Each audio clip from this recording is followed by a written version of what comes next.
Kryetari i Partisë Demokratike Sali Berisha nga qyteti Peqinit premtoi se në 100 ditët e para nuk do ketë pensionist me pension nën 200 euro dhe sot me pension nën 172 euro janë 57% e të gjithë pensionistëve, pasi janë lënë në harres nga kryeministri Edi Rama, tha ai. Ky Peqin, kjo Shqipëri është bërë pajetueshme.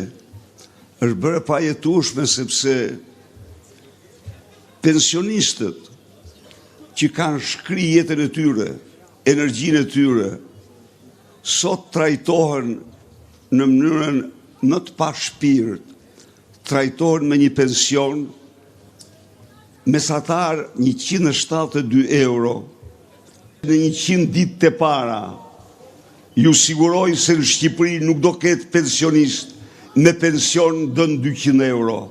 Dhe sot me pension ndën 172 euro janë 57% e të gjithë pensionistëve shqiptarë. Berisha komentoi edhe takimin elektoral të Partisë Socialiste dje në qarkun e Dibrës. Po pse refuzon? Sepse del hajdut para jush. Nuk thot dot një fjalë ku janë 130 milion euro. Nuk justifikon dot kur sarajat e tij në Surel. Nuk justifikon dot kur 225.000 m2 tokë në Gjipe, pas një dokument kadastral, pas një dokument konfiskimi, me falsitet. Pra të gjitha këto, kërkon të e perde ju, talët me ju, talët me shqiptarët, merë daullën, i bje daullës,